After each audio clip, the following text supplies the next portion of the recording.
The UFC Picks podcast is brought to you by the UFC Picks app, a new free-to-play pick'em app that gives you the chance to win £5,000 in a cash giveaway. Check out the Picks app in the App Store and get your picks in now. Hello everybody and welcome to the UFC Picks Show, hosted by myself, and I'm joined again by Ollie, who, as we know, is terrible at making picks, so this is always going to be fun. This is the week. This is the week. That's going to be the story every week. Episode 3. Let's go. I'm going to note that we've got the Raptors here, so if you hear any cackling or giggling in the background, you'll know it's them. All COVID clear. They went and got their nose swabbed the other day, and they've been released from their cages. Experience, isn't it? Beautiful. COVID test. Oh yeah, absolutely. Beautiful. I was daydreaming back yesterday to when things were different and when they were for whatever reason, it was Cage Warriors in Newport. And I was thinking about like those fights and those events because they were always mad, crowded and packed when like Jack Shaw was fighting. And like, it just seems like a different life, a different... Can't wait to go back to that. Yeah, me too. You're not homeschooling. Well, I'm get me started about homeschooling. That's true. I'm homeschooling myself. That's easy. I don't think it is. Okay. Right. This is the week, is it? It's a banger. This is the week, is it, where you get some right picks? I hope people aren't sleeping on this. I don't think they will be because we've had a week off, haven't we? Even well, though we have, feel yeah. like it. Yeah. We have had a week off and there was no UFC last weekend. Yeah, that was weird. Yeah. Like the weekend just flies by and I don't realise it's been and gone. I think people will be keen for this. I hope they've looked at the card and not underestimated how good it is. Well, I'm going to be excited about a lot of these fights, so that will hopefully transfer to some other people. So the current time when we're recording this is Monday.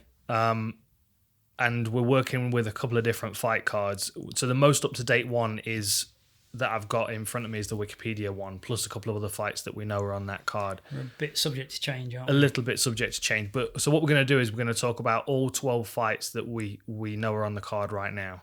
And then if they change order or whatever, you'll just have to bear with us. The UFC trying to turn these shows around so quickly, it leaves a bit of time for it leaves them little time to get the cards together. Okay, so we'll start with the featherweight bout, Sungwoo Choi against Youssef Zalal. Go on, give me your first thoughts on this one.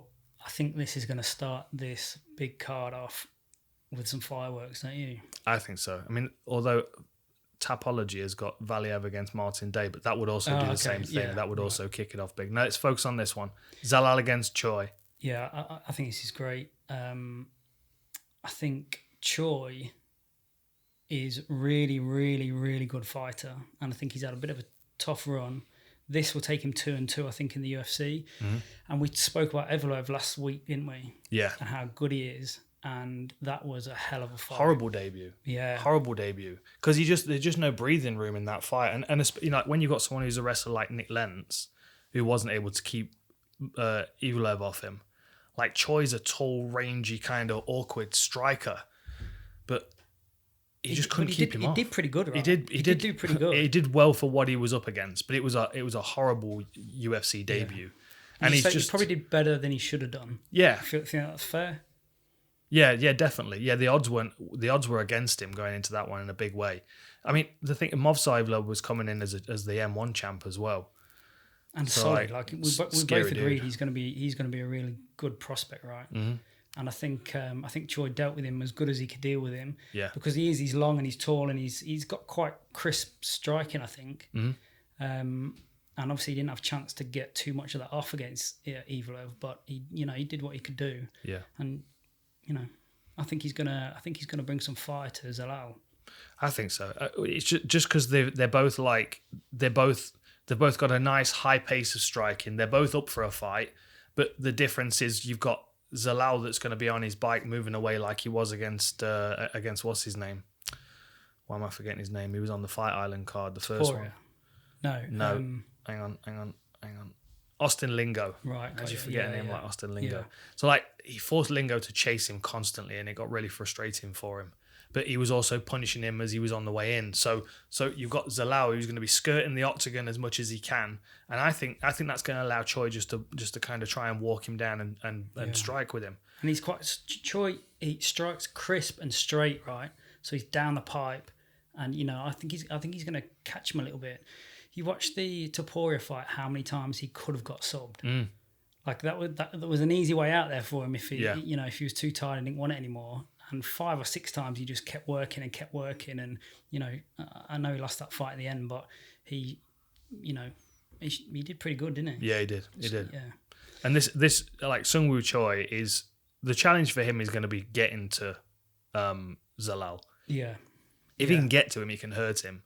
But he's got quite a long. He is a long. He? Yeah, he is. And if you notice that right hand defense that Zalal uses his shoulder and he lifts himself up and back out of the way, I just wonder if Choi's long enough and crisp enough to land that over that defense. Well, he's Choi's 6 foot to Zalal's 5'10". He's got a 2-inch reach advantage as well. Yeah. Yeah, and a high striking rate in comparison, 3.3 for Choi, but a lower accuracy. He's just a game fighter. You know, he's a game fighter. He's an aggressive striker, and I think this is the kind of fight where if he's got good footwork to complement what I've seen of his striking, he might be able to eat the octagon up. And you've got to bear in mind as well, it's in Vegas, so it's going to be the smaller one. Yeah, right. I don't think Choi will have the wrestling that Topuria had to shut Zalal down, will he? He doesn't. Well, not that I've seen. He hasn't got that in his game. I don't think we'll get that sort of that wearing stalemate type work from him. No, I mean his defensive grappling looked good, but I don't think it's. Yeah. I don't think it's maybe it's going to be a lively one. Card, isn't it? Wouldn't surprise me if it's a full 15 minutes. Just looking at the track record of these guys, because Choi's best round is the first one, and I just don't see him being able to get to Zalal when he's got fresh legs. Like he's going to have to work hard throughout this fight, and if he does get to Zalal, it's going to be later in the fight. Yeah, hope people don't miss this on the prelims. That's going to be an exciting fight. Which way you go? I'm going Choi. Oh yeah. Yeah, I know that's probably a little bit. I'll be interested to see what the odds are, but a little bit against that. I think he might catch him. I think he might catch him. But I love both of them really. Like Zalal, I think he's gonna be significant in the years to come. Dude, he was telling me about this. It's like a blood disorder that he's got. Tapology is advertising with the amp that I've just bought. It's like up on my front page here. I've got it already. The rhythm is strong right now, isn't it? Right. What was I saying? Zalal. Yeah. When I interviewed him in Fight Island, he was like, I mean, he's a firecracker. Like, and he's got one of the rings on, the heart rate monitor rings, and like as he's sitting on the sofa, just bouncing away, just buzzing with energy. I'm like, are you like this all the time? He's like, yeah. He's like. And he was telling me about this blood disease, this blood disorder he's got, which has his resting heart rate much higher than normal. And I'm like, so what's your heart rate right now? Bear in mind, he's sitting down in an interview. Relaxing. It was like plus 120, just sitting there, just going. So he's like, you'd be lean as, wouldn't you? Well, all the time. Isn't he? I mean, he is, and he never holds still. But then again, Seungwoo Choi is built very much the same, but he's just a bit longer. Okay, so you're going with Choi. Yeah, Choi. I think. Yeah, I like that pick. We'll see. I mean, I like you said, I like both of them, and they've both got skills to do well. I mean, Zalal might look like fire after coming off that last fight, that loss. Nah, Choi. Gonna go with it. Okay. There we go. 1 from 1. I'm already equal to last week. Okay. So let's jump about. Let's have a look at the other fights that are not officially on the Wikipedia card right now. So let's look at Martin Day against Timur Valiev. So this was Valiev against Julio Arce, who you could talk about for 20 minutes now. You've researched him thoroughly. It's too late now. And then he's off the out. card. He's out. He withdrew right at the point where you watched the last fight in his career chronologically. So before the UFC, Valiev was on a streak, right? Yeah. He just banged 6 wins in a row, got to the UFC, no contest. Yeah, but it was... There was still a lot to get from that. I mean, it wasn't a no contest until the fight was lost and he was knocked out. So let me give you a bit of background on this guy first off, because so he's travelled around. He's trained with a lot of people. His affiliation officially on Tapology still is Jackson Wink, although he's been training with Mark Henry since like 3-4 fights ago. He's very much Frankie Edgar and Zabit in the same person. Oof. Like, he's got great footwork, great work rate. He's predominantly southpaw, but he does switch his stance He's got loads and loads of kicks, like a real Taekwondo base. But then he's grappling. Before, you know, if he needs it, he's got that Dagestani handcuff, bind him up, beat him up, choke him out kind of game. The way he moves with that elastic tension, doesn't he? Yeah. From Taekwondo, that's what got us talking about it before. He's very bouncy, he's very elastic. He moves in and out very reactively. Yeah, I think he could be a bit of trouble for a few people, couldn't he? Yeah, definitely. And then that fight with Trevin Jones, it's a no contest on his record. It wasn't originally a loss, and Trevin Jones he tested positive for marijuana, which you must be blazed to have tested positive at that point. I mean, you know, that's not something that's tested for out of competition. So he must he did take it on short notice in his defense, but let's. Like night before, right. But like, if you focus on what Timur did in the first round, like that, some referees would have stepped in and stopped that. Like he went down from a body shot, and Timur kind of stepped away, started to celebrate, thinking that the fight was over, and then he got back to his feet, and he kept attacking him, kept working the body, you know, like beat him up pretty good, but then got caught with a counter shot in the second round. And honestly, it looked to me, and I'm not taking anything away from the punch that Jones landed, but it was almost like Valiev was like, he was cruising at that point. Okay. He didn't feel like anything was coming back. You know, a bit like when Volkov fought Derek Lewis. Right. You know, kind of cruising, like we're in third gear, finish lines in, and he just lunged in and got caught. And we'll touch on that later, right? But he was quite comfortably winning that fight, wasn't he? Quite comfortably. Yeah. This is not a nice fight for Martin Day with 3 losses in a row. It's not. And then you have to fight Valiev. It's not, and short notice as well.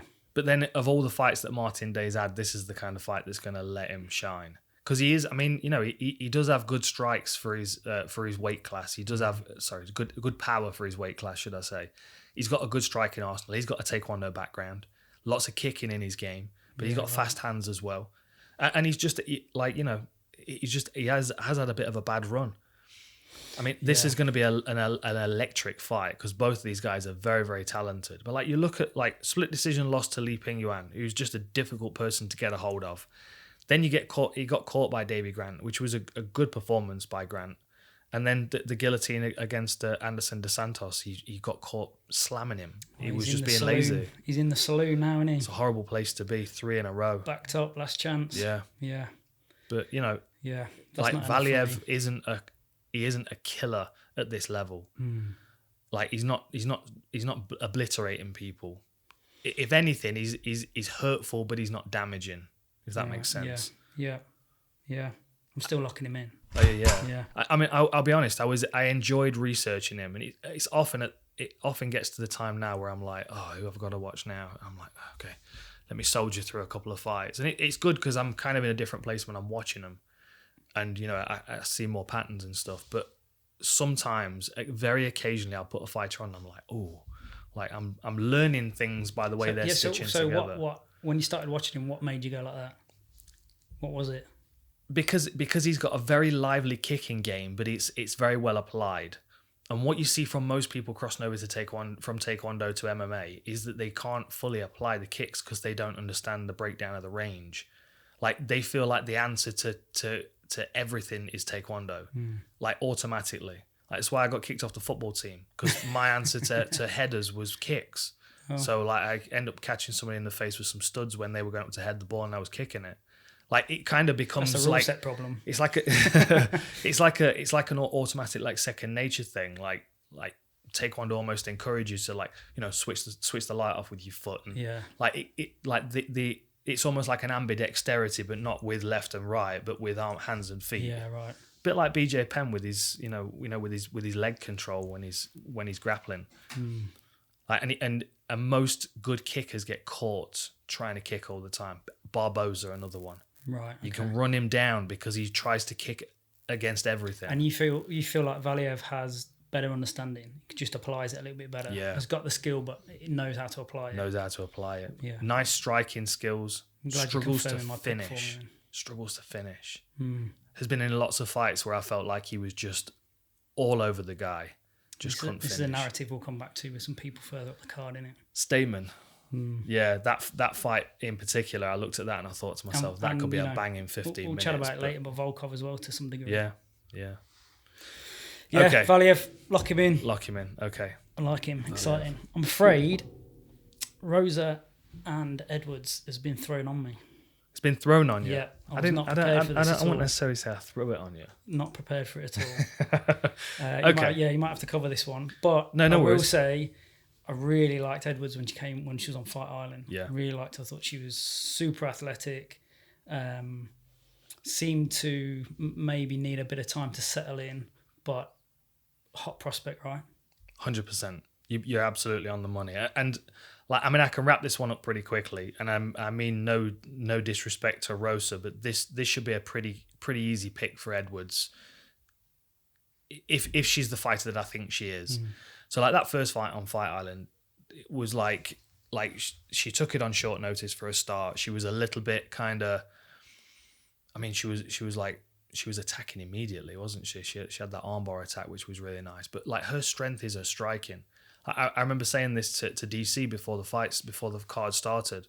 I'm like she damages people. Every single one of the fights that I'd seen her in before the UFC, she busts the opponent's nose. Opposite of Valiev.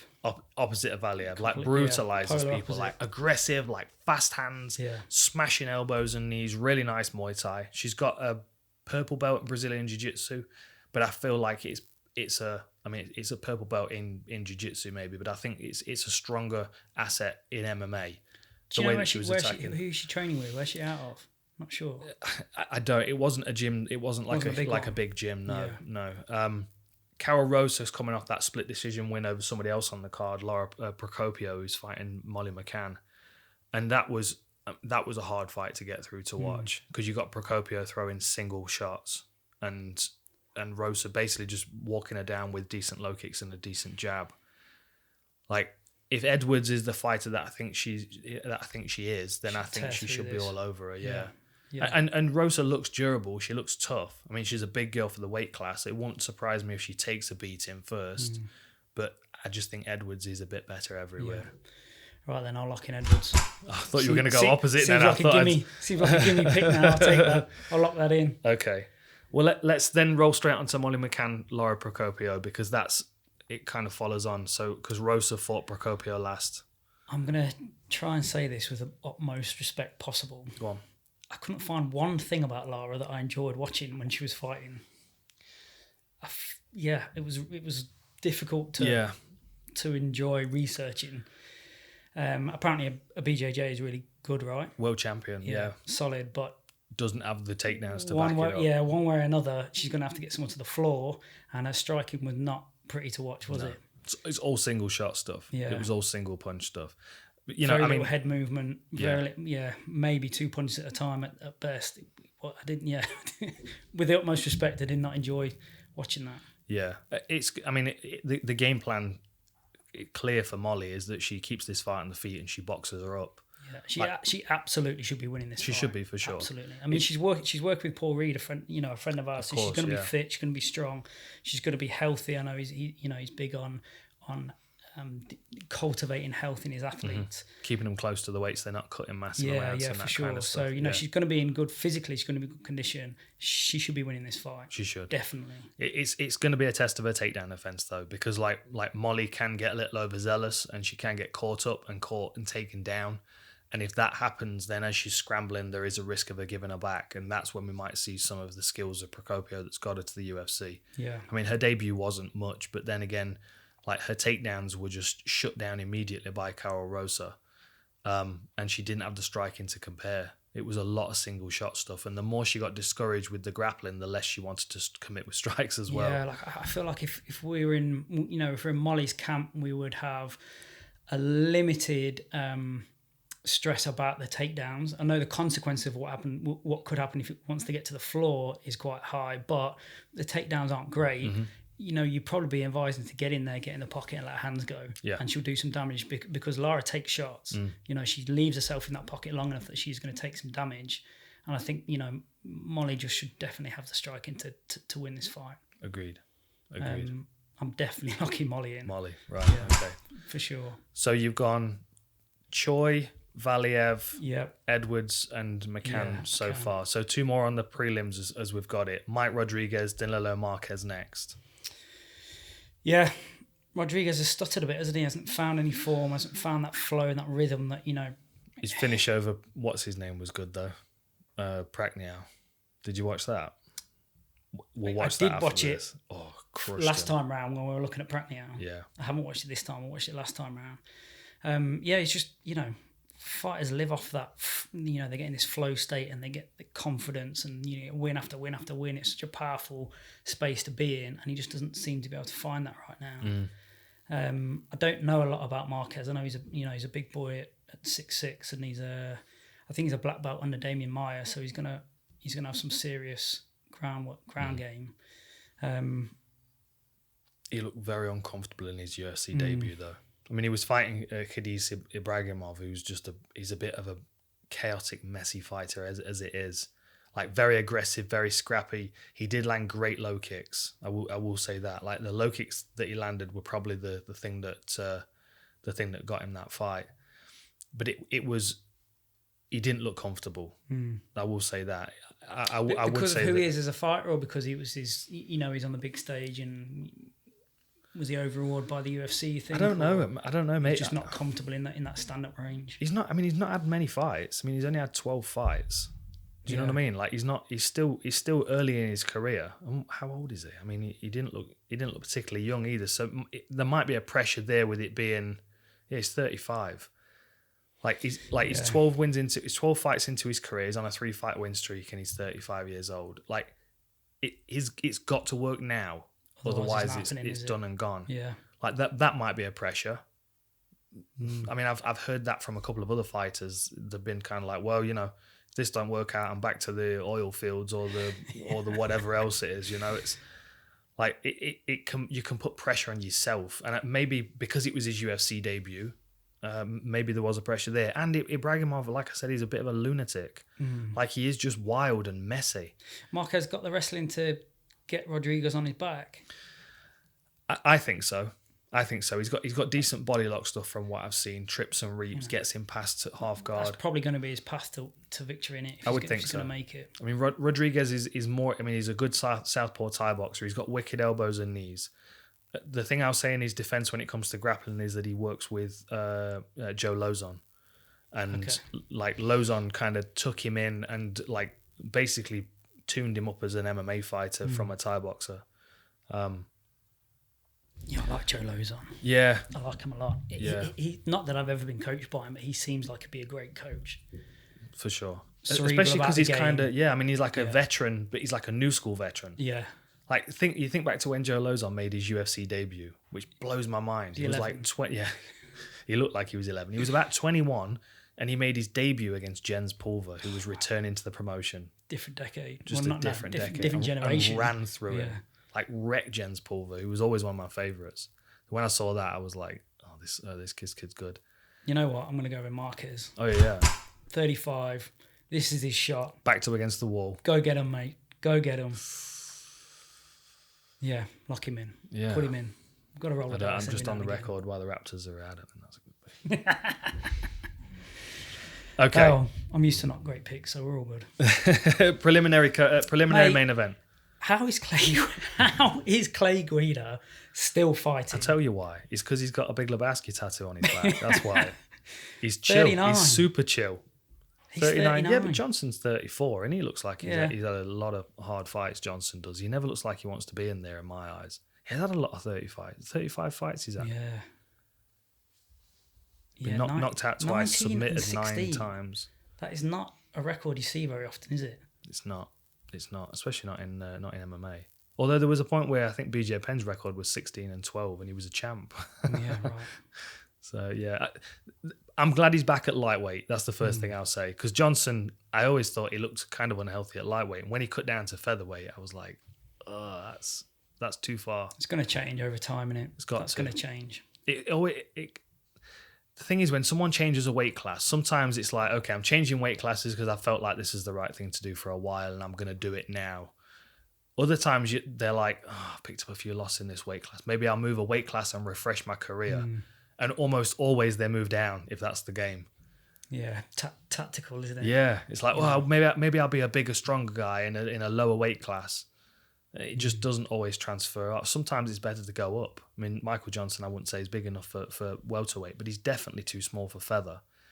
And Clay Guida is just a battery pack. You need to be in full condition just to deal with his pace. Yeah, definitely. I remember how much pleasure has Clay Guida given us from a fighting perspective over the years? What's his 55 fights, 35-20?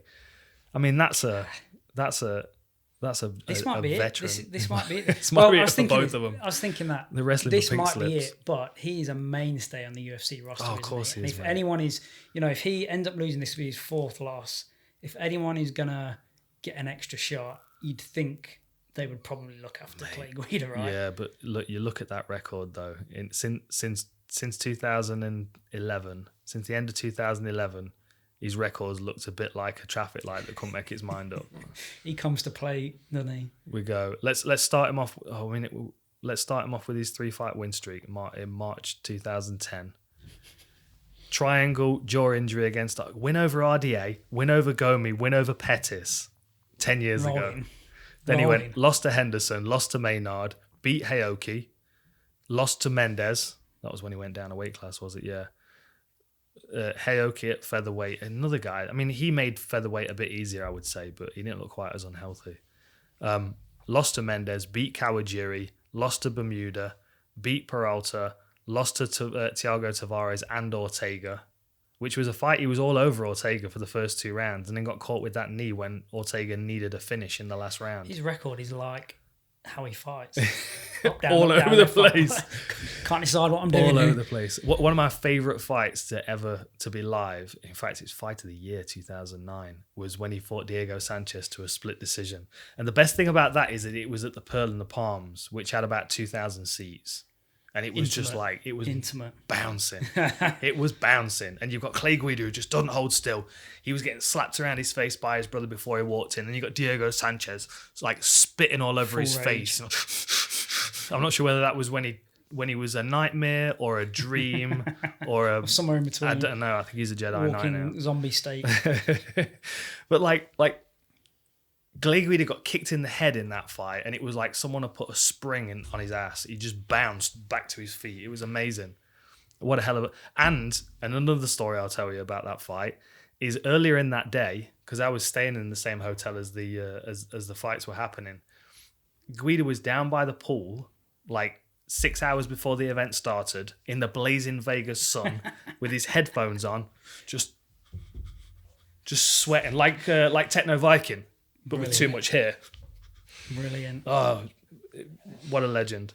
What a legend! I'm picking him on old time's sake. He's a legend. Yeah. I want him to. If he's going to go out, I want him to go out on a win, and I hope he wins. I think that's a tough fight for him. But, it is. You know. The reality is, it is a tough fight in it, but mate, I do want super quick. He was beating the hell out of Nate Diaz until Diaz turned it around. This is his second. So he had a 3-fight losing streak, right? Came back from it. Yeah. He's on a 3-fight losing streak, and has he come back from it already, or is this the one to break it? No, he's on another 3-fight losing streak. But maybe he would have that confidence that he can break those streaks. You know, he's done it before. Sometimes all you need is precedence in it. Maybe. Last person he knocked out was Poirier. Yeah. 2016. Yeah. And he's got a win over Barbosa. Like Melvin Gillard was a big puncher. Tibau, Lozon. Tony Ferguson, he's got a win over him. This is actually looking like a bit of a shaky pick. You know. We'll go. I'm still sticking with him. Oh yeah. I'm still going to stick with him. Okay. Old time's sake. Okay. History of the sport. Old timers' sake. Yeah. I thought you go the opposite way out of hair jealousy alone. To be honest. And he's, he's older than me and still fighting in the UFC, so I'll give him that. Is he? Is he older than me? Yeah. Well, unless he's 2 days older than me. Okay, that's good then. Bearing in mind our birthdays. Yeah. Yeah, I lock him in. Okay. Love him. Love Clay. Right, main card time. Yeah. What a banger to open up the main card this is. Dariush Ferreira? Yeah. Carlos Diego Ferreira. Wow. Rematch. Yeah, revenge fight, right? Revenge fight. What did Dariush won the first one by decision, right? Yeah. and he's on a 5-fight win streak. So what they're ranking at 10th and 13th. So quite pertinent. Whoever sort of wins this is gonna do themselves some favors in the rankings. Yep. 3 fight of the nights in a row. Yep. Dariush. And then misses weight. Yeah. Why would you do that? I don't know. Did he take that one on short notice? He may have done. I'm not sure, but he's an incredibly exciting fighter. Right? He is. Yeah. Very slick. Great grappler. Really, really high level black belt. His striking's improving constantly. But then you look at the last 3 wins in particular that Ferreira's had. So choked out Pettis. He looked great. He's only lost to Poirier and obviously Dariush. Yeah. So that puts him in a good position, doesn't it? Yeah. Like you think if he yeah. If he gets a win here, he's avenged his fight against Dariush, and then his only loss then is to Poirier. And then he's cemented himself up in that top 10 as well. Yeah. And a win over Dariush is the kind of fight that gets you the respect of everybody else in the division. Because none of those guys want Dariush on the other end of the phone when they're getting a contract. Like, you're fighting? All right, then. It's going to be a hard one. Yeah. I'm going to have to do some really, homework. really important for his career. I think this is a really important fight for him, isn't it? Almost, it's important. Bit of a crossroads. Important to both sides, of course, but 17-2 though. I mean, he's 36. Same sort of thing, innit? Like still young, still loads of time. You're in the top 10. Yeah, third degree black belt. You need to keep this train rolling. Yeah. Yeah. Which way are you going? I mean, we know both of these guys pretty well. Yeah, it's razor thin, right? What I find interesting is that Dariush is an absolute killer on the mat, and Ferreira's a third degree black belt. Has never been submitted in MMA. So, first of all, I think to myself, well, knowing Dariush and knowing the kind of fighter that he is, he's going to want to try and sub him. Just to prove a point. I think, because he's like, every now and then you'll have a conversation with a fighter and there's something about their character that presents itself and you're like, oh, okay, I understand why you're doing this now. Like, you're trying to prove something to yourself as well as everybody else. And he's a very, very intelligent individual. Like, you can just tell that by talking to him, how he breaks everything down. Black belt in Muay Thai is not a thing, but Rafael Cordeiro, and then a black belt in Brazilian Jiu-Jitsu as well. Like, you've got to think that he's coming in. Razor thin, isn't it? He's coming in to get a finish here.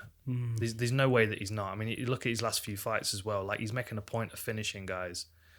Knocked out Holzman with a spinning back fist. Knocked out Drakkar close. Choked out Camacho and triangled Dober. And then he's got a decision win over Moises is another good win. I mean, I've got him down as my pick. I do have him down as my pick. Dariush, yeah. I think I'm going to stick. Yeah, I think I'm going to stick with him. If that missed weight was off short notice, maybe that gives him a little bit of an excuse. Yeah. I think I'm gonna lock him in. I think I'll go with him. I remember watching that fight with Ferreira and Taisimov at 242. And I like Taisimov. I've always considered him to be one of the best on the roster, and he just walked in and just commanded the whole arena. And Ferreira was just not having any of it. He was a dog backed up against the wall. Yeah, right. Trying to sway me back the other way now. Of course I am. Yeah, razor thing. I'll go with what I put down in ink. I'll go with Dariush. Okay. Go on then, Stamann Ewell. Well, first of all, Ewell beat a guy called Rick James. That's the funniest thing I could find. It actually genuinely made me chuckle. I'm Rick James, bitch. You'd have Charlie Murphy in the corner, wouldn't you? Yeah, but he's also got a loss to someone called Patchy Mix. Wow. Cheers, Mum. Cheers, Dad. Patchy Mix. Fights out of Jackson Wink. Oh, and he's 13-1. You've got to be with a name like that. Everyone's going to want to fight you. I think Stamann's good. Yeah? I think Stamann's really good, yeah. He took Song Yadong to a draw. Yes. And I think we both agree Song Yadong will definitely figure in that division in the next few years. He's still 20, I want to say. Mm-hmm. He's got to be around there, 20, which is 21. Ridiculously young. And he's already showing a huge skill set and an exuberance that only a 20-year-old could probably have. So look, he took him to a draw. He strikes like a wrestler, doesn't he? Caveat: it may have been a loss had Song not had the point deducted in the first round for the knee. But yeah, that's right. You know what I mean? That's the only thing you got to bear in mind. Like Song was he's just a handful for everybody. Yeah, he is. I can't wait to see what happens with him. He's got to be. He's just outside the top 10 now, right? I think so. Yeah, I seem to think he was 13th. He's a real good student as well. 14th. Yeah. Yeah, he's a real good student as well. He was there when I went over to see Dean at the PI, and he was like getting like annoyed, not like to the point where he was frustrated, but annoyed with himself that he couldn't get this bit of footwork that I was working. Right. And he just kept practicing. Yeah. You know. Well, I mean, if you're at that PI, there's literally no excuses. No, you've got everything you could possibly want. My concern with both of these guys, my concern with Stamann is that since he's joined the UFC, he's not stopped anybody. And I mean, I feel bad for him getting the Suloev stretch against Sterling. But that's the only time he's had a fight that's not been to the distance. Like where Duquesnoy and Caraway, and they're both split decisions.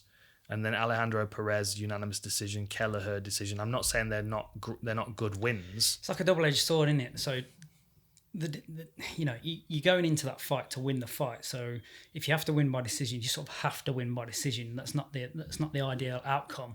But depending on where you are in your career, it is good to be logging that octagon time. It's just in there. It's in the bank. You're gaining experience. You know, those minutes are being sort of piled up in the log. Yeah. But any fighter that says they're happy winning by decision every time is lying. Yeah. Like, you want sparking people out highlight reels. You want slamming people to the mat, choking them out. That kind of shit gets you on the highway to the stars, isn't it? There's not a guy on the UFC roster that doesn't really want that. Like, if you could go, you can get 10 decisions in a row or 10 first round stoppages. What do you want? Yeah, all day. Like, a lot of people would probably even take a 9-1 record if they can get stoppages over decisions. Yeah. It's like sometimes you got to roll the dice, and that's what's going to make you stand out. And unfortunately, when you're a fighter that goes to a decision most of the time, it gives these high level fighters a lot of time to catch you, which happens when you fight. I mean, like Aljamain Sterling caught him. I mean, a Suloev stretch is a very unusual submission to get. Like his defense for everything standard is very good, but not everything standard at this top level of MMA. And if you're going to crack that top 10, top 15, especially top 5, like, you've got to be stopping people before they get the opportunity to stop you, or B, at least be impactful enough with your shots to start shutting people's games down. I don't feel like Stamann's either of those. But then for whatever reason, when I picture Andre Ewell in my head, I can't see him on conscious legs. I always see him doing that kind of weird dance where he's about to go down. He's got a couple of split decision wins he's coming off, Jonathan Martinez and Erwin Rivera, but I just remember him being so susceptible to big shots. Yeah. You think Stamann's got big shots in him to rock him? Or do you think he's going to... Mystery's nodding. It looks like he's built like he should. Yeah. Like he's built like a He-Man figure. Like you've got his reach though. He seems like he's definitely got raptor arms. Hasn't he? T-Rex arms. Yeah. His nose wouldn't leave the ground if he was doing push-ups. No. Yeah. I'm swayed a little bit towards Stamann. A little bit. Dude, it is a good job you called that out. Holy shit. Listen to this. Super short. Listen to this. I'm just going to give you a quick rundown because there's a lot of similarities. So 19-3-1 for Stamann, 17-6 for Ewell. So about the same kind of experience. Average fight time, 14-13 for Stamann, 14-35 for Ewell. Right. Reach for Andre Ewell, 75, which is the same as mine. Reach for Stamann, 64. He has an 11-inch reach advantage. He's basically got forearms. He's got forearms attached to his shoulder joint. That's crazy, isn't it? Isn't it? I thought that, but if you look at his somatotype, it is just condensed, right? I don't want to look at his somatotype. Well, why not? you spend your life looking at him. What are you talking about? The way he's built, he's sort of thick. Is he a mesomorph?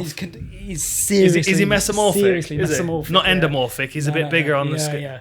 Seriously. I can compete with these boys. It's all good. He knows. Proprioceptive non-muscular facilitation. That's the one I always throw in when I'm talking to someone that's educated. I told him that before. Yeah. I don't forget things, though. So I don't know what it means, but... Go on, then. Yeah. What do you reckon? I think it's going to be a 15-minute fight. I think it's Stamann. It's not a particularly attractive fight, is it? It's not a particularly attractive fight. I think Stamann might try and like wrestle him, grind him up against the fence, head position, foot stomps, drag him down, beat him up on the floor a bit. Yeah. Otherwise, he's going to be running onto those 75-inch reach arms. That's a massive reach advantage. I'll go Stamann. I think he's going to wrestle. I'm going to wrestle grind, and I think he'll get the win. But 46% takedown accuracy for Stamann compared to 73% takedown defense for Ewell. Do you have to do that after I've locked the picket? Of course I do. That's part of the fun. Is that part of the strategy? Although I will say Stamann's average takedowns is three per 15 minutes. So it's like he's taking people down once a round. He's got no submission attempts though. But then Andre Ewell doesn't take people down either. Look, it's well established you're not going to sway me, and that is not a particularly attractive fight. But the next one, it's going to be awesome. You're moving us on, are you? I'm moving you on. I've locked it in already. You're trying to, maybe I'm trying to get up in my mind. Maybe I'm dwelling on Ewell. It's not happening. But this next one is definitely happening. This is a hell of a fight. Hell of a fight. And we have decided that it's Kape. Manel Kape. I guarantee you one thing, in Japan, they will say Kape. Yeah. Not Kape, but we'll go with Kape. So that seems to be the accepted practice, right? I'm going on Mike Swick here. If you're wrong, Mike Swick, and you shouldn't be because he trains at your gym, but it's your fault. Yeah, I was listening to the rising enunciations, and there's no way that Kape. Yeah, that is definitely the way that the Japanese language works. That'll be two syllables. Yeah. Kape. This is not a nice welcome to the UFC. No, it's not at all, is it? It's not. But on the flip side, he was the reserve fighter for the title fight. He's upset someone. Yeah, I mean, he's basically in a similar situation to Michael Chandler came into the lightweight division. Okay, let's see what these champions are like. And Pantoja's up there and has always been up there, and he's kind of ran aground a little bit. What is he ranked number 5? But he's like the guys that he's lost to are like Figueiredo and Askarov. They're the guys that are above him. I love him. I think he's really, really good. He's fought some really tough guys. His sort of record is really well rounded, isn't it? He's had a couple of decisions, he's split decisions, he's KO'd people, TKO'd people, he's sub people. He's got a nice breadth of skill set. He's 30, I think. Mm-hmm. He's sort of in the, he's in the prime. I think he's great. Mm-hmm. He beat Moreno. Yep. That's a big win for him. He's had a crack at the champ, unsuccessfully, but I think he'll get back there. I really, really like him. I think he's going to be great, and I think it's a horrible welcome to the UFC for Kape. Mm. Interesting point on Kape that we discussed before this is in Rising you can fight in shoes. Yeah. But you can't head kick. Yeah. So I'm assuming that if you decide to take your shoes, you decide you don't want to fight in shoes, you can head kick. Yeah. Yeah. But you can see that the reason that he's chosen to wear shoes in the fights where he can is because he's so explosive. He needs some purchase on the canvas. Really explosive. Yeah. Like when he fought Horiguchi, he wasn't wearing shoes in the Horiguchi fight, and he was often on the floor because he was throwing kicks and falling over. Right. Okay. So I think it was kind of a trade off of like I won't throw kicks out, because I mean like he's got good wrestling, he's got good grappling, he's very chaotic in the way that he approaches things. He reminds me a lot. Like I was watching him last night and it was getting late and I was a bit tired, and it was starting to merge with Charles Crazy Horse Bennett. Right. Like his fights in Japan were a lot like that, where he was dealing with someone that didn't really quite understand his athleticism and speed and chaos, and he was catching guys with big wild shots. Yeah. Just because of the angles he was coming at and the speed he was able to cover those angles at. With Japanese athletes, you don't necessarily. It's definitely not with the same prevalence as other countries. You don't find that super fast twitch athlete. No. They just don't. Like Horiguchi is a bit monsters. Of a, yeah. Will go all day, anytime you want. You don't tend to find those really fast twitch type 2A explosive guys. So that's why the fight against Horiguchi was interesting, because he is super quick. He is very, very fast, Horiguchi, and they were able to kind of match each other. And that was a weird fight because there was a clash of heads, and honestly, it was a bad enough clash of heads that the fight should have just been stopped there, because Horiguchi was clearly concussed from it. Yeah. But was that in Japan? Of course. Yeah. Okay. Enough said. He was still on his feet. Yeah. And even that doesn't matter sometimes. What did the refs do over there? When was it back in Pride days? It was in all of them. Yeah. In all of the. Give up. It was a weird.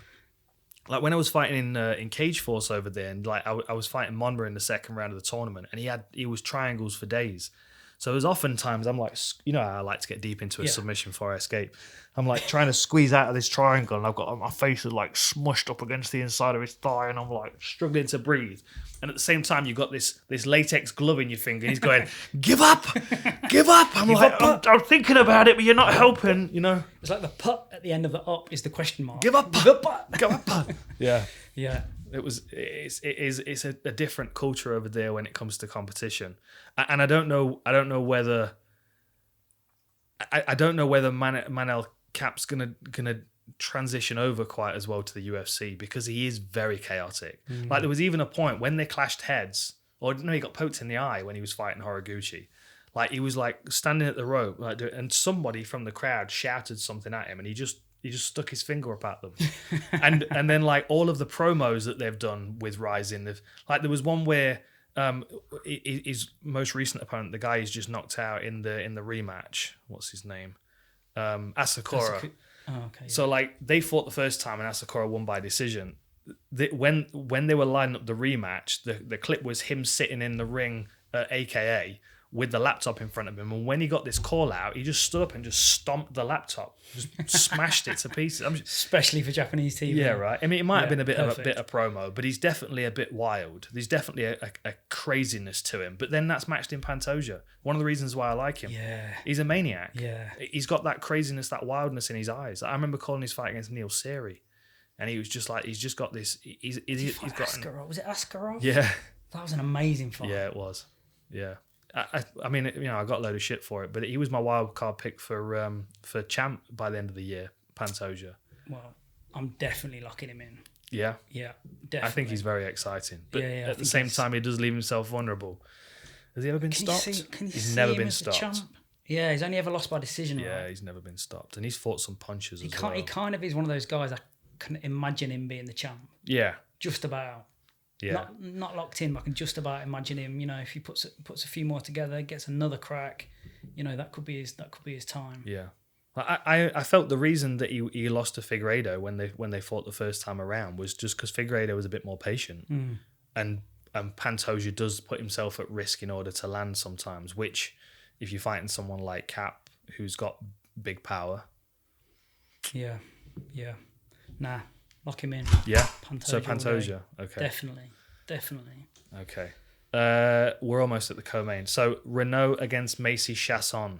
Oh, Chiasson is awkward, isn't she? Awkward. Really awkward. All elbows and knees. Yeah. Like, it kind of feel like no matter what part of her you hit, it would hurt you more. Yeah. I kind of get that vibe from her. She was very frustrated in that loss to Landsberg. Like she's clearly got big expectations for herself. But they're on like such different ends of their career. Like Chiasson's 7 fights in, 6-1 at 29 years old, and then on the flip side you've got Marion Reneau, who's been a PE teacher for about the same length of time she's been alive. 43. She's really tough and really durable. Tough, right? talented. Experienced. Black belt Brazilian Jiu-Jitsu now. 10th or 11th fight in the UFC, I think. But yeah. Yeah, and been in there with some of the best as well. You know, and has given good accounts of herself. Like I remember when she was going in against Holly Holm. I mean, that was like half a career ago now. But like I remember her giving a hell of a fight to Holly Holm. She gave Raquel Pennington a hell of a fight. Yeah. You know, Raquel's tough. All decisions. Look, she's like she stopped Sarah McMahon with a triangle. She stopped Talita Bernardo. She stopped Dudieva. And then she's only lost by decision. Stop Jessica Andrade. She's fought some solid people, but I think she's on the 3 fight skid. And Macy is tough and awkward, isn't she? You'd be better to input here, but I feel like a couple of times I saw Macy sort of close the distance with looping hooks and her head out in front. It's going to annoy some people that I went that close to the mic. Looping hooks, the head was right. She was sort of leading with the head. I was wondering, like Marion's been around long enough whether she'll pick that and she'll throw a couple of straight punches and catch on the way in. I think Marion Reneau's smart enough to know that if she's backing up, and this is a lesson that she should have learned against Holly Holm, because this is how she was getting caught. She should realise that if she's backing up, she's going to get chased down and caught on the end of Chiasson's punches. And there is a reach advantage of 4 inches for Chiasson. 5 inches in height and 4 inches in reach. Like, she'll make that count. The smartest thing for Reneau to do, as you said, as Chiasson's coming forward with those big looping punches, will be to tuck up and then just level change and get a body lock. Because once she's got that body lock on and she's locked in, I mean, she's got that adult strength that is probably just about to approach Macy when she gets into her 30s. Like, she'll get that body lock clamped and start working those outside reaps. She might be all over her on the ground. We haven't seen Macy off her back that much, have we? Not really. Yeah, I can't remember seeing her deal with a top game that Marion could bring that, right? She's got that in. Absolutely, she could. In her arsenal. Yeah. I mean, she's got 2 wins by submission, but her ground game by comparison, it's going to be specifically tailored for MMA. Yeah. But it's definitely going to be a little bit behind Marion Reneau. Yeah. I'm just looking to see if there were any fights in the Ultimate Fighter. I mean, she won by rear naked choke against Pani Kienzad. I mean, if Macy manages the distance right, she uses that reach advantage. This should be her fight. She's explosive enough, long enough, awkward enough to pick her apart, I think. Yeah. I mean, the reason that she lost to Lena Landsberg was because Landsberg switched it up and took her down. Yeah. Like, in most of Landsberg's fights, she's the elbow queen. Like, she's a Thai boxer. So that probably caught her by surprise. I mean, she may be expecting more of a grappling approach from Reneau, but it doesn't mean she can stop it. She's still so young in her career, 6-1, and then you look at the fighters. I know it's a 3-fight losing streak, but you look at who she's been fighting. Everyone, right? Whenever she's fought anyone that's not been a high level striker, a high level fighter in this weight class, she's always done well. Yeah. I think it's Macy's to win. It is Macy's to win. It's closer than I thought it would be. As we talk it out, it seems like it's getting closer and closer, but I think it is Macy's to win. It's Macy's fight to win and your pick to lose. Yeah, maybe. Yeah. I quite like Reneau. I think she's good, solid, experienced fighter. Let's lock in Macy. Okay. Yeah. Go with it. Not happy with that, are you? I don't care, mate. It's your picks. Elbows, cut. Your picks. Yeah, by cut. Go on then. I've just recorded the war rooms for these two, so make sure you look out for those on the channel. Go on, Sandhagen, Right. Edgar. I'll tell you a little story. So I was coming back from Tokyo one night on the train. I'm going to eat a protein bar while you tell me. Very, very early. Nice, the mic. It's the first train back, which makes you basically think about how badly your life is going. Because if you're getting the first train back in the morning, that means after you've been out all night, you start having a few problems internally about what's going on with your life. Anyway, it's the first train back. I'm not in my best shape. I've looked better, but I've had a good night. The sun's coming up, which is another thing that makes you question your life. And then I'm sat on the train. Is that why it's the land of the rising sun? Maybe, yeah. Because you're sitting on the first train back when you've got hungover. Oh God, what am Still I doing? drunk and hungover at the same time. Yeah. So anyway, I'm on the train. There's a Yakuza dude, genuine Yakuza dude. The opposite side of the train is just me and him. Suit, earphones in, Fingers missing. sleeve tattoos, spot it a mile off. Anyway, he is absolutely off his head. He's got his earphones in. He's going like this. And he's chewing at the same time. And this goes on for 40 minutes non-stop, like it's a cardio workout. It's going bang. The first thing I thought of this fight was, that's the same tempo this fight's going to be at. It's just going to be like this. just for 25 minutes. It was amazing. And it's exactly how I think the tempo of this is going to go. Yeah. I'm a massive Sandhagen fan. I think, I just think he's he's close to having it all locked down, pretty much. Physically, he looks. Do you know what he walks around at? I don't, but he doesn't cut a massive amount of weight. He looks really comfortable at that weight. Yeah. Like he looks like that. This is definitely his weight to be at. He's 5'11" at bantamweight as well. Doesn't seem to be really pushing himself to make that weight, which obviously frees up all of that time to concentrate on his training and his energy management. Long, lean, highly skilled. You can see that he's very, very well trained. Like we've talked about this a lot before about why you switch stances from orthodox to southpaw. He does it for the right reasons, for sure. He completely understands why he's doing it, and he does it in a fluid manner where he's doing it within combinations. And for me, because of our conversations, that's the first thing I see for. The first thing I look for when I see that, it makes me think they definitely understand what they're doing. He'll start the combination orthodox and he'll change the space and manipulate the space by changing his stance within that combination. Whereas some people we've talked about recently is they'll close the distance, throw a couple of strikes, come out, change the stance and go back in, which isn't necessarily doing what they think it's doing. They're just changing the stance because it's now cool. Exactly. Change your stance, and it's the evolution of the sport. I've got to do it, but they're not doing it for the right reasons. They're just changing their stance, right? Exactly. And that is definitely not the case with Corey for sure. No. He utilises those steps through too well. And it's like if you look at Frankie Edgar's footwork and his boxing skills, like if you go into an old school boxing gym in New Jersey and you ask them to teach you basics. That already makes me smile. When you think about that, it makes me smile. Because they're cool places. Old school. We've been in a few of them. I know. New Jersey. But if you like, if they're your only options because MMA schools aren't a thing when Frankie Edgar's starting out, as they were, you're a wrestler that's now going to learn boxing. So you're being taught boxing to box, not to MMA.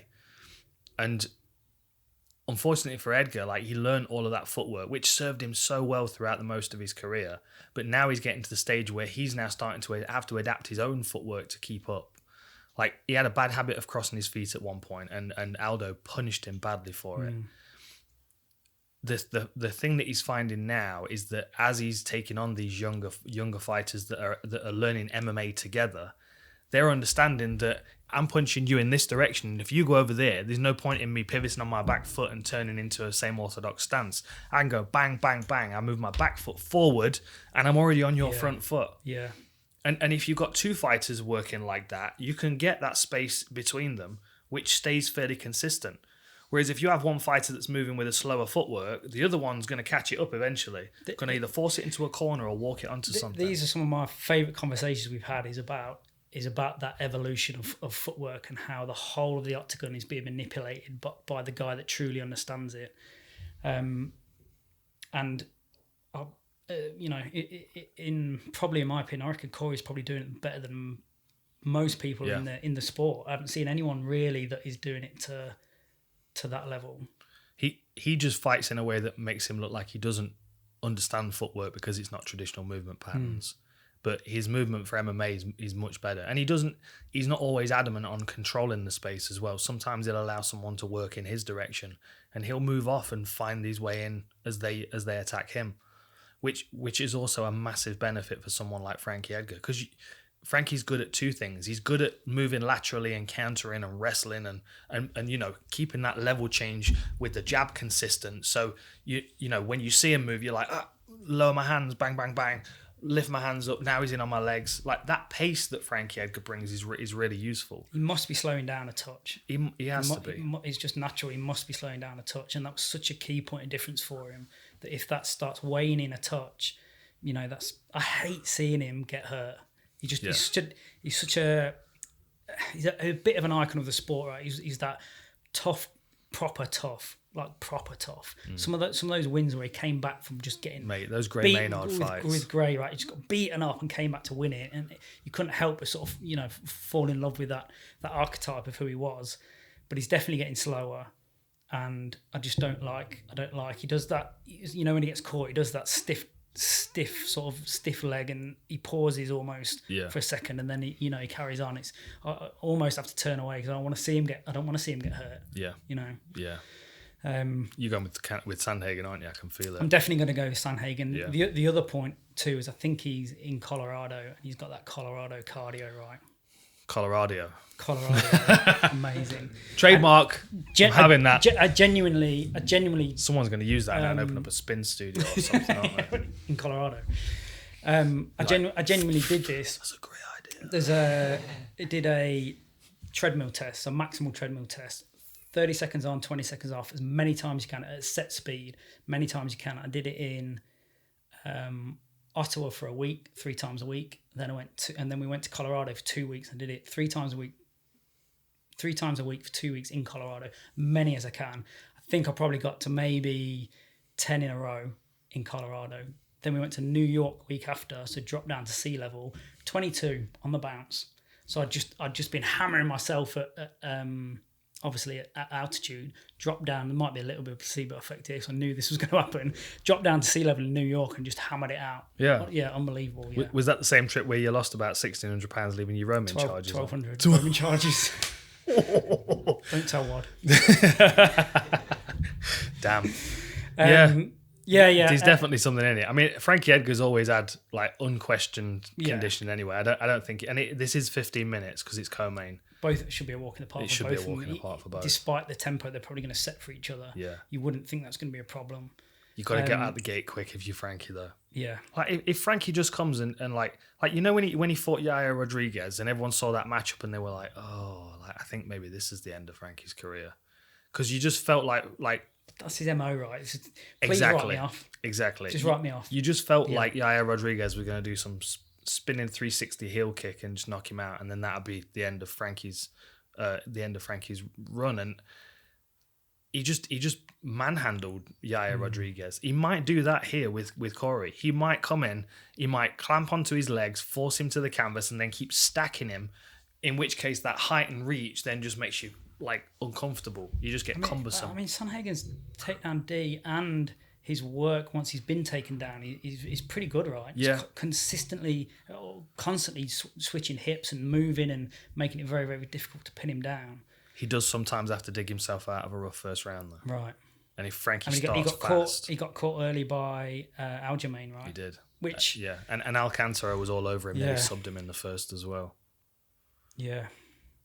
No, I love him. I think he's... Yeah, I think he's really good. And I'd like to see him go up and contest for the gold. Yeah.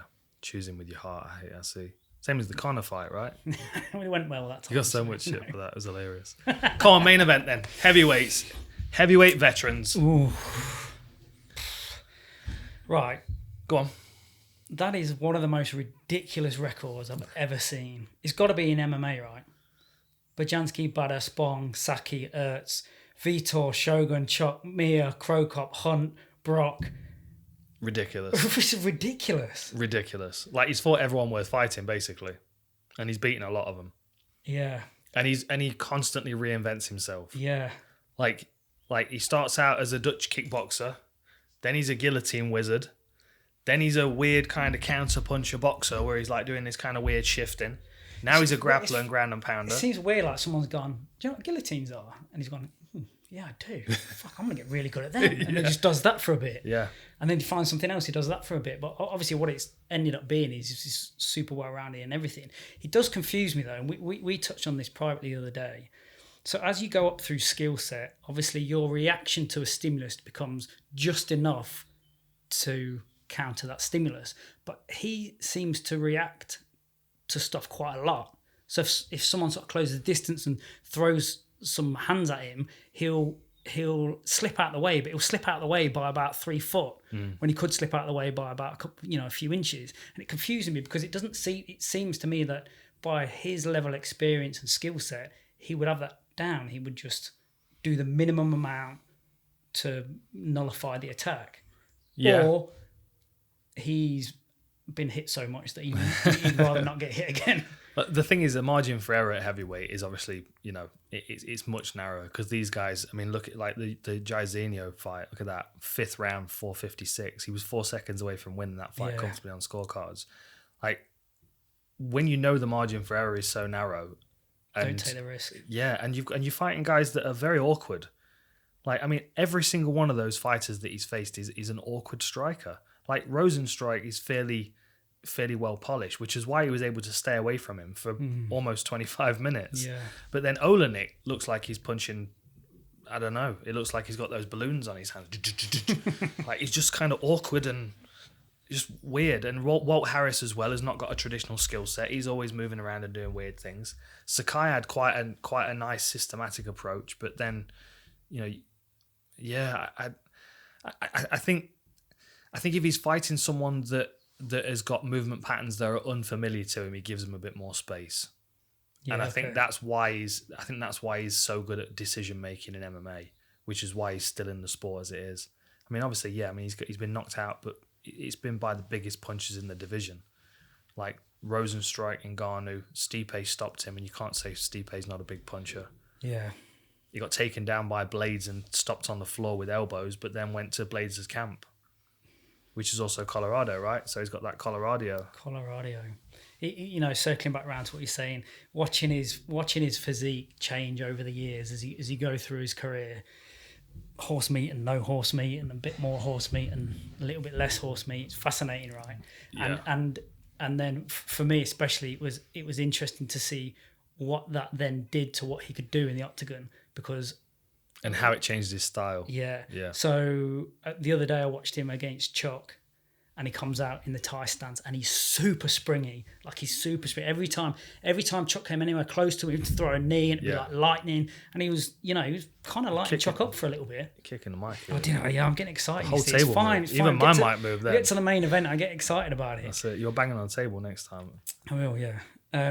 He was very elastic, wasn't he? And then he just went. He had a much more different physique, But then he came in and when he was fighting Mir and when he was fighting Brock in particular, I mean that was a different individual. Like you imagine if you could stand like K1 Overeem, and I'm talking about early days K1 as well, because he kind of returned to K1 when he was the Hulk.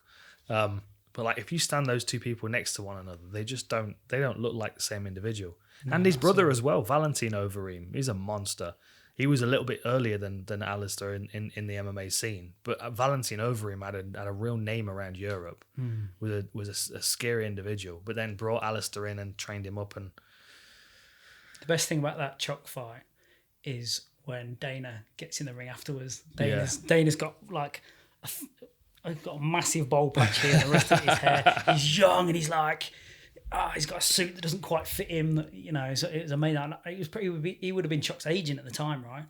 Well, yeah. I mean, he would have been acting as Chuck's agent based on his relationship with the UFC. Yeah. Kind of like when they went over to Pride and Chuck fought Rampage as well. Yeah. That was cool, man. I enjoyed watching those Pride days. Love it. Oh man, the crowd. Wild West. The entrances and the crowds. I know everyone. It's a bit of a cliche. Everyone sort of talks about it, don't they? But it was a bit different, wasn't it? Yeah. Imagine that if you look at all the walkouts that Overeem's done, the different versions of walkouts. Like he's gone from walking out the Saitama Super Arena with 90,000 people when he's basically 300 pounds of Seabiscuit. You know what I mean? He's like massive and scary and superhuman looking, and there's like 90,000 people in the crowd that are looking at him like he's Superman. And now he's walking out in the Apex fighting Baby Giraffe, who's going to be a real pain in the ass to fight. I'd love to go back to the Saitama Arena and watch something like that. I always wanted to fight Gomi in there. Yeah. That was my dream. I was so close. Set it up. I've got the Rising gloves already. Sign me up. I think... Go on. Pick it. Well, not quite. We haven't talked about Volkov yet. But okay. I think I can't see Volkov as the champ. I think he's got a good skill set and I like him as a fighter, but there's a numerous number of fights where he should have finished those fights. He was dominant enough in those fights where he should be finishing that fight if you're going to take this through to the next echelon of being the champ. Still going. He's put a lot of people under a lot of pressure, and he hasn't found a way to finish. And I think that's what makes me think I can't picture him as being the champ. No, not feeling. I understand what you mean, and I know what you mean. The problem with this division is that everybody in it has got hands. They've got heavy hands. Like the Derek Lewis fight, obviously he was on his way to a victory there, and then got caught with a big punch. And I would say of all the people in this division, Derek Lewis is not the fastest when it comes to punching. Yeah. Like, Ngannou could cover that distance much quicker. I would say Rosenstrike can as well. Stipe has got great footwork and boxing, and you know for sure he's going to be able to find his way inside and clinch with him. But the fact that he's taller than most of these guys, and the fact that he knows how to fight like a tall fighter, he's aggressive, and he takes a center of the octagon, and he puts a lot of pressure on people. Like that. I mean, that fight against Walt Harris was a bit of a different version of him. Like he like when he came into the UFC, was it Tim Johnson? Yeah, I remember calling that fight. It was just like a steady pace, and he just kind of worked. You know, he did what he needed to do to win the fight. And it wasn't a lackluster performance, but it was certainly nothing to. You didn't look at him and go, "Oh, we've got a contender here." We knew he was a contender because of what he'd already achieved in M1. But when he came over, like Tim Johnson, Roy Nelson, like both of those fights were kind of, we're going to need to see something more out of this guy, especially given the fact that he was basically beating up two guys that were like heavyweights because they weren't in shape. Yeah, you know. Yeah. But then you always get a text when that's on. Exactly. Like, these aren't heavyweights. He's a lazy light heavyweight. Yeah. But then when he fought Stefan Struve, all of a sudden I realized to myself, like, he's very, very intelligent at how to use his reach. Because that was always a criticism of Struve, is that he's the tallest fighter in the UFC and can't keep people on the end of a jab. I like what Volkov does with his front leg. He teeps, kicks, and they're not powerful, but he uses them as rangefinders and just that irritating damage accumulation. Yeah. But he seems to be really light and be able to whip that front leg up quite easily. It's quite, I saw that a lot as I was sort of researching this. I saw that a lot over a lot of fights. He uses that really effectively, doesn't he? Yeah. I don't think he's going to be intimidated by Overeem, and I don't think he's necessarily going to give the center up to Overeem. I think it might be smarter if Overeem's trying to clinch with him, because I think he'll defend takedowns better against the fence. But the way I can see this fight going is Overeem's like, okay, if it goes in Volkov's direction, it's going to be because Overeem's come out and has tried to push him back with presence and with the threat of striking, and then he's level changed and tries to take him down. But Volkov's been against the fence, so he's been able to defend it against the fence and then turn it around, and now he's starting to push Overeem back. And that's the point where you get Overeem kind of skirting along the edge of the octagon, because he's not a high work rate fighter compared to Volkov. So if Overeem's like skirting along the edge of the octagon looking for that perfect shot, and Volkov's just not giving him the respect that something might be coming, he might just be able to keep teeping him and jabbing him and, maybe just kind of outpoint him and beat him up over the distance. You can back Overeem upright. You can back him up, and he'll sit with that double just guard. Just leans back against the fence. Yeah, in a straight line. Lets people unload. Yeah, he does, doesn't he? I wonder with Volkov's reach and the fact that you can make Overeem do that, whether he can pick him apart a little bit. But then is he going to just fall into one of those traps where he expends a lot of energy and Overeem's like, yeah, I got this, we're all good. Yeah. And then... Overeem did that against Thingy, didn't he? He did it against Rosenstrike. Like, any time Rosenstrike was being aggressive, he would just back up and cover up and just let him work.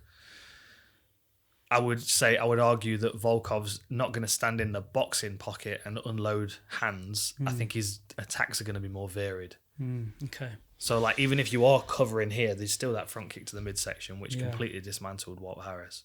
If Volkov's going to do it, if he's going to make a run for the title, this is really, really important fight. You could do with a stoppage as well, really, just to kind of get people on board. I mean, I know that Walt Harris one was a good finish, but stopping Overeem puts people on notice. So he's sixth. He's ranked sixth, I think.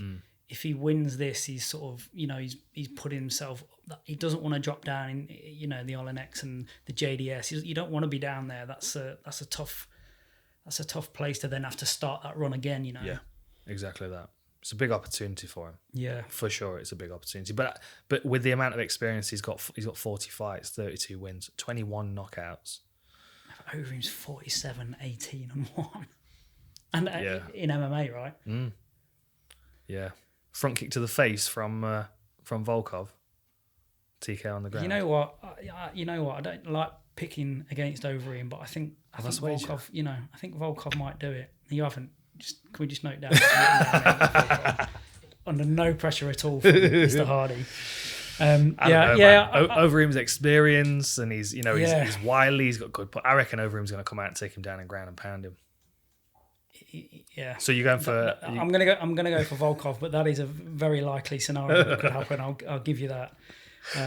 But yeah, I you know what? Actually, I hope Volkov gets this win because I think it'll put him up in that sort of top 5, and it's good for the division, innit? For sure. He's an awkward puzzle for people to try and figure out. Yeah, and that's what we want. And the current champs lost to Stefan Struve may mean that he can't deal very well with taller fighters. So interesting. Volkov might have a shot.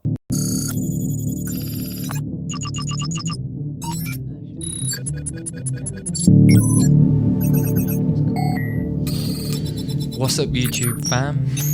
We have just hijacked the UFC Picks Show, and now you're going to get some even worse picks from me and Jamie. We're going to keep it short and sweet though. Just going to do the main card. But how are you, Jamie? Yeah, all good, man. All feeling refreshed from Fight Island, and yeah, ready to get back into it. Good. Looking forward to this card as well. I think it's going to be a great card. It is, man. It's been slept on a little bit as per usual, these kind of cards, but I think that's a good sign to say it's going to be some bangers, because that's how it usually goes.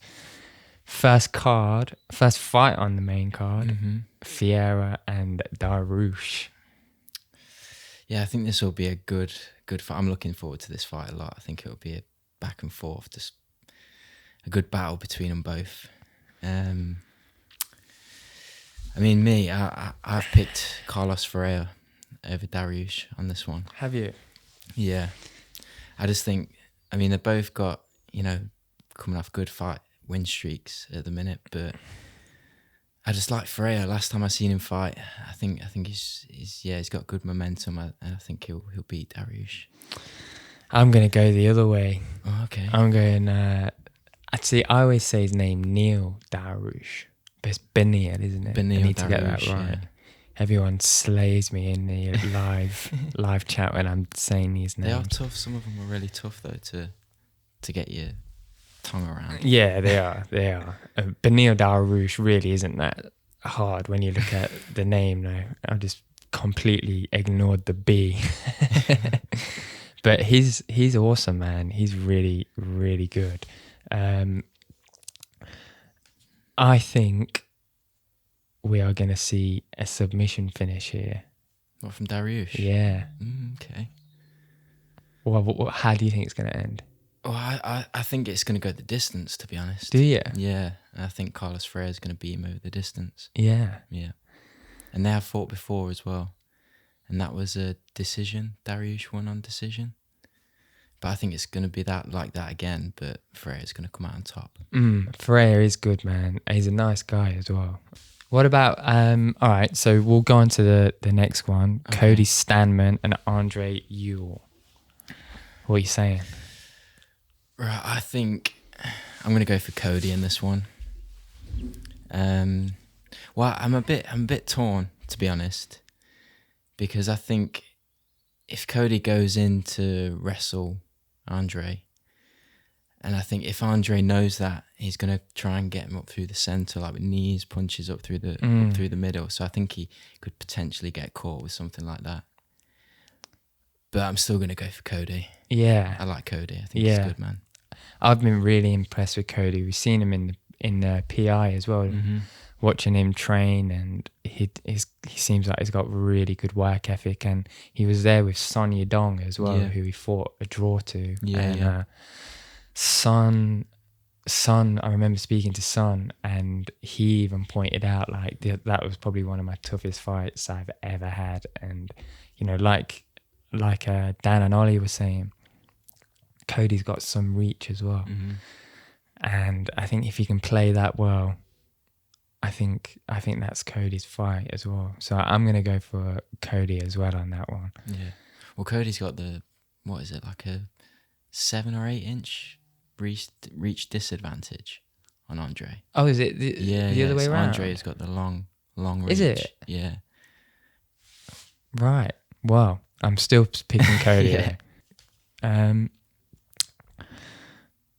Let's go on to the flyweight. Pantoja and Kape, or Kape. Kape. Is it Kape? Nah, it's Kape. Yeah. He's making his debut as well, isn't it? Yeah, yeah. Is he from Ryzen? Yeah. Yeah, yeah. That's why I was saying Kape, because Ollie was saying that's how they pronounce. Right, Pantoja, Kape. Yeah. Okay, I'm going to go for Pantoja on this one. Yep. I think he's really good in that division. It's a dark horse, ain't it? Yeah, yeah. And he had that loss against Figueiredo, but Figueiredo's badass, so yeah, can't really blame him for that. Yeah, I like Pantoja in this fight. I know, obviously, Kape's coming in on his debut, so it's like, don't really know how he's going to approach his first UFC fight, but yeah, I think Pantoja, with the experience he's got in the UFC, I think he'll take this one. Yeah. I'm looking at it as well, and I'm just... So Pantoja coming off a loss as well with Askar Askarov. Obviously, that was a decision. Askar Askarov, in my opinion, is unreal. I really rate that guy. We were there as well for that, I believe, at Fight Island. He's got a win over Monero as well, Brandon Monero. Oh, yeah, yeah. And I know that he does have a lot of potential to get up there and start, fighting for the belt, in my opinion. I think this is a good stepping stone towards doing that, like a very, like a sort of bit of a gift giving someone like Pantoja, someone on their debut. I'm not really quite sure. I don't understand really why that's happened, unless this Kape guy is meant to be pretty phenomenal. I just don't really know too much about that Kape dude. But I do like an underdog, so you never know, man. Like, we've seen guys come in and perform and get like on debuts against good people. Like Joaquin Buckley came in on a debut against Kevin Holland and looked awesome. And I have faith in the UFC matchmakers that they know what they're doing here as well. So, part of me wants to just go on no logic and go all in on Kape. Actually, I am. I'm going to do it. I've convinced myself. I've changed it. So, yeah, I'm going to do that. So, you're going Pantoja. I'm going to go Pantoja, yeah. I just think he's all-round good fighter, like split decisions, submissions, KOs. Yeah. Yeah, no, it makes a lot of sense, man. It does. But I'm just going to go for the complete flip side on this. A lucky guess I'm going for. Manel Kape. So what have you on so far? You gone Ferreira, Cody Stamann, Pantoja? Cody, yeah, and now Pantoja. So yeah, there. And you're going Kape on that one? Yeah, okay. I'm going Kape on that, yeah. Women's bantamweight, we've got, I don't know how you pronounce. Marion Reneau. Nice. And Macy Chiasson. Yeah.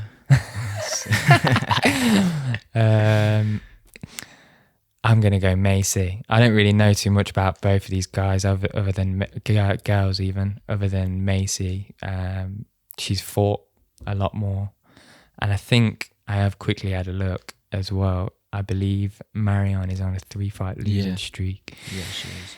And we've seen people recently coming in on similar records and not performing. I don't know if it's just the mental side of that burden, carrying that, that 3-fight loss, backing you into a corner of this is my last chance. So just off that basis and Macy's record recently, I think logically Macy is probably the wiser pick there. So I'm going to go Macy. So I'm going to go the opposite. I'm going to go for Marion. Go on then. Just because I know you said about the 3-fight win streak. Losing streak. Losing streak. Yeah. And carry a lot of pressure, but I feel like that pressure can, especially with someone experienced like Marion, can work the opposite and encourage her to get the win. True, and yeah, we did see as well, like, what's her name, who fought Rachel Ostrovich. Can't remember her name. Oh, One with red hair.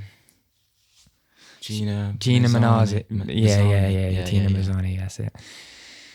She surprised me, and she was the underdog in that, and they were all on. So, God, you just never know, do you? But I'm going Macy on that. Yeah, I think I'm going to go Marion. I've stole Ollie's notes a little bit here, but yeah, we've been thrown into this like last minute here. But all the losses are by decision as well, which I think is quite interesting. Yeah, that is interesting. Who, Macy's? No, Marion. Oh right, yeah. Well, definitely losing that. But yeah, I'm going to go Marion on this one. All right, cool. All right, and then we'll go on to your boyfriend's next fight. Who's that? Cody. Oh, Corey. Corey, sorry. Yeah, Corey Sandhagen and Frankie Edgar. Obviously, I know you're going to pick Corey. Yeah, I'm going to go for Corey. Yeah. Straight up. Go on then. It's just that new school style of fighting. I don't think Frankie's going to be able to keep up with the pace and the changing stance and just that unorthodox striking. I think Corey's definitely going to take this one. Yeah, I agree, to be fair. Depends, Frankie could just take it to the ground instantly and just nullify him. Like he did against Choi. Yeah. Mm-hmm. I think that's got to be a game plan when you're fighting someone like that. So if he can pull that off, we've seen how debilitating it is for people in the first round to get taken down, and it completely changed the game plan. Happened to McGregor as well recently. Yeah. It happens all the time when you get these two kind of styles of fights meeting. I think whoever gets to their game plan the quickest and most efficiently will probably win that, because they're both intelligent, they're both awesome athletes, and I think it's just going to come down to who can execute their game plan the quickest and the more effectively. And if Corey can stay as intelligent as he has been, then... But I think going back to the Edgar Yair as an example, I think Corey could probably do a better job on the floor. Yeah. If he got put in that position. Yeah. Off his back as well. Yeah. So I think even if Frankie does execute it to a certain point, I think Corey's still always within a chance. True. Of getting back to his feet and fighting his own way. Yeah. I agree. I'm going to go with Corey as well. I keep calling him Cody. But Corey Sandhagen, You going the same, Yeah, I'm going to go for the same as well. Corey on that one. Let's go to the main event. Okay. What are you saying? Alistair Overeem and Alexander Volkov. Okay, Overeem's record is ridiculous. 47-18. Yeah. That is nuts. You've seen about that many fights, I think. Yeah, probably. Joking. I'm going to go for Overeem. Yeah? Yeah. I just think the momentum he's got at the minute, and it's his last run at the title, and everyone knows that, and he knows that. And I just think with that momentum that he's got, he could beat someone like Volkov. Yeah. No, I agree, man. Even if when you look at his record and he's got a loss to Rosenstrike, he was winning that. We were watching that in Vegas together. Oh, was that the floppy lip one? Yeah, it was. Yeah. Damn. And that's really, in my opinion, like it's a freak accident, and it obviously Rosenstrike won, but really he was winning that. And that's 5 really good fighters he's put away with TKO punches.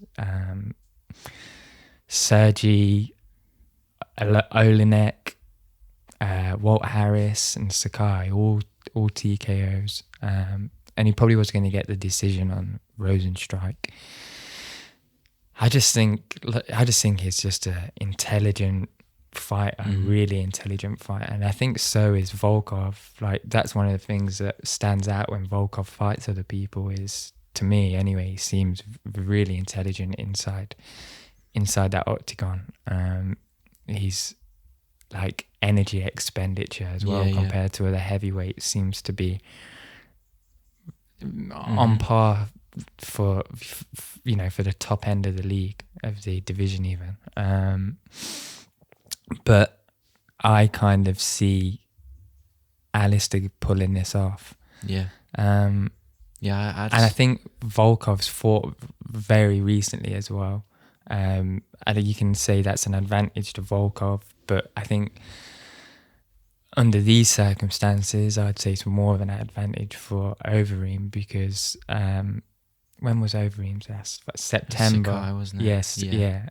I just think he's had a little bit more time to freshen up, to think about things, and I can just imagine he's more cerebral about these types of things, going into these types of things, and I think that'll pay dividend with someone like Volkov.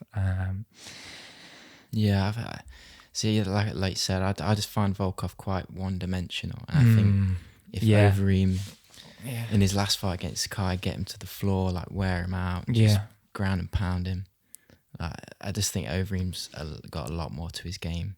Yeah. And he's got a lot more avenues to go down than Volkov. Yeah, you're absolutely right. I completely agree there. So we're both going to go for Overeem, yeah? Mm-hmm. All right. Sealed and dealt even. So let's have a little look what we just went over. Yeah. So your picks were Carlos Ferreira. Yeah, Carlos Ferreira against Dariush. I think that's going to go the distance, and Ferreira's going to take that. Okay. And Cody and Andre Ewell? Yeah, I'm a little bit torn, but I weighs more to Cody. Yep. Yeah. Pantoja, Kape? Yeah, I'm going to go for Pantoja over Kape. And you're going for in the women's? In the women's, I'm going to go for the experience of Marion Reneau. Okay. And then we both going for Corey Sandhagen? Yeah. And both going for Overeem? Yeah. All right, cool. I've gone Benil Dariush, Cody, Manuel Kape, Macy Chiasson,